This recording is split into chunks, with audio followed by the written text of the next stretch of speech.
कल्पना कीजिए, हजारों किलोमीटर दूर पश्चिम एशिया में स्थित एक देश और उसकी संसद भारतीय तिरंगे के रंगों में जगमगा रही हो। जी हां, जब भारत के प्रधानमंत्री नरेंद्र मोदी 2 दिन की राजकीय यात्रा पर इजराइल के लिए रवाना हुए तो वहां का दृश्य ऐतिहासिक बन गया। इजराइल की संसद नेसेट को केसरिया, सफेद और हरे रंग से रोशन किया गया, जो भारत इजराइल दोस्ती का प्रतीक बन गया। प्रधानमंत्री मोदी का यह दौरा केवल एक औपचारिक यात्रा नहीं है, ये रणनीति, सुरक्षा और तकनीकी साझेदारी को नई दिशा देने वाला कदम माना जा रहा है। एयरपोर्ट पर उनका गर्मजोशी से स्वागत किया गया और उच्च स्तरीय वार्ताओं का कार्यक्रम तय है। ये यात्रा ऐसे समय में हो रही है जब वैश्विक राजनीति में बड़े बदलाव देखे जा रहे हैं। भारत की विदेश नीति अब बहुआयामी हो चुकी है। एक तरफ अमेरिका और यूरोप से साझेदारी, दूसरी ओर मध्य पूर्व के देशों से मजबूत संबंध। इजराइल के साथ यह दौरा भारत की रणनीतिक संतुलन नीति को दर्शाता है। भारत और इजराइल के बीच रक्षा क्षेत्र सबसे मजबूत कड़ी है। इजराइल भारत को अत्याधुनिक रक्षा तकनीक, ड्रोन, मिसाइल सिस्टम और निगरानी उपकरण उपलब्ध कराता रहा है।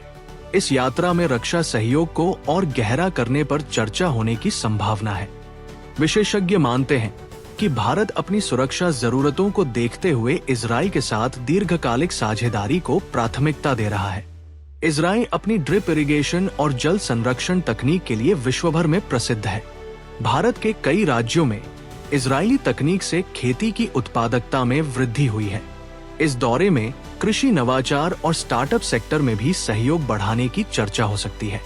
भारत और इजराइल के बीच आधिकारिक कूटनीतिक संबंध 1992 में स्थापित हुए थे, लेकिन पिछले दशक में दोनों देशों के रिश्ते अभूतपूर्व ऊंचाई पर पहुंचे हैं।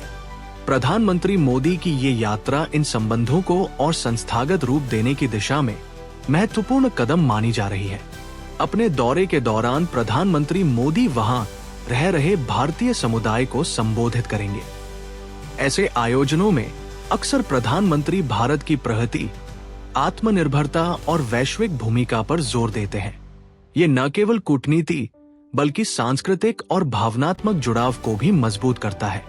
इजरायली संसद का तिरंगे में जगमगाना सिर्फ एक प्रतीक नहीं है, ये दुनिया को एक संदेश है कि भारत अब वैश्विक मंच पर एक निर्णायक और प्रभावशाली भूमिका निभा रहा है। ये दौरा बताता है कि भारत अपने राष्ट्रीय हितों के आधार पर स्वतंत्र विदेश नीति चला रहा है। तो दोस्तों, क्या ये यात्रा भारत इजराइल रिश्तों में नया अध्याय लिखेगी? क्या रक्षा और तकनीकी साझेदारी और मजबूत होगी? अपनी राय कमेंट में जरूर बताएं। वीडियो पसंद आए तो लाइक करें, शेयर करें और चैनल को सब्सक्राइब करना न भूलें। धन्यवाद।